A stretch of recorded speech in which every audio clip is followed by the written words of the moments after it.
Global star Ram Charan triple తర్వాత చేస్తున్న ప్రతి సినిమాపై అంచనాలు ఆకాశాన్ని తాకుతున్నాయి. ముఖ్యంగా పెద్ది అనౌన్స్ చేసినప్పటి నుంచి మెగా అభిమానులు ఈ మూవీ కోసం కళ్ళు కాయలు కాచేలా ఎదురు చూస్తున్నారు. అయితే ఇప్పుడు వినిపిస్తున్న ఒక వార్త ఫ్యాన్స్ ను కాస్త కంగారు పెడుతోంది. అదే పెద్ది వాయిదా. ఇప్పటికే మార్చి 27 నుంచి ఏప్రిల్ 30కి వాయిదా పడ్డ పెద్ది ఇప్పుడు ఆ తేదీకి కూడా రావడం కష్టమేనా? పెద్ది లేట్ అవడానికి గల కారణాలేంటి?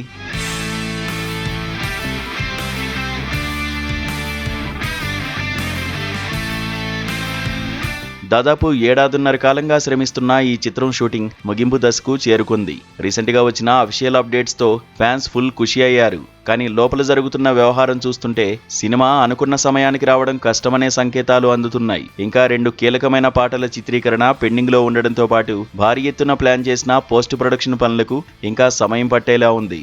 ఈ సినిమాకు సంగీత దర్శకుడు ఏఆర్ రెహమాన్ అతిపెద్ద బలం. ఆయన బాణీలు సినిమాను మరో స్థాయికి తీసుకువెళ్తాయని అంచనా. అయితే రెహమాన్ పనితీరు ఎప్పుడూ కాస్త భిన్నంగా ఉంటుంది. క్వాలిటీ విషయంలో ఆయన అస్సలు రాజీ పడరు. అందుకే బ్యాక్గ్రౌండ్ స్కోర్ విషయంలో ఎలాంటి ఒత్తిడి లేకుండా క్షుణ్ణంగా పరిశీలిస్తూ వర్క్ చేస్తున్నారట.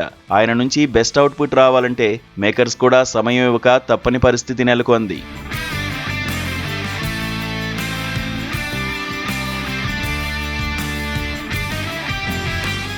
అసలు విషయం ఏమిటంటే సినిమాను మే నెలలో విడుదల చేయాలని మొదట భావించారు. కానీ ఇప్పుడున్న పరిస్థితుల్లో అది కుదిరేలా లేదు.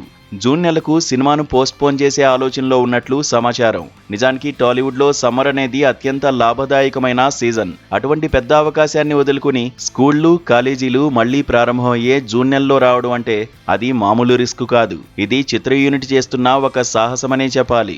ఒకవైపు బుచ్చిబాబు మేకింగ్ స్టైల్, మరోవైపు చరణ్ కొత్త లుక్, వెరసి పెద్దిపై భారీ హైప్ ఉంది. మరి ఈ గ్యాప్ను మేకర్స్ ఎలా మేనేజ్ చేస్తారు? జూన్ నెలలో వచ్చినా కూడా చరణ్ బాక్సాఫీస్ వద్ద తన సత్తా చాటుతారా అనేది ఇప్పుడు ఇండస్ట్రీలో హాట్ టాపిక్. ఒకవేళ లేట్ అయినా సరే అవుట్పుట్ అదిరిపోతే చాలు అని మెగా ఫ్యాన్స్ కోరుకుంటున్నారు.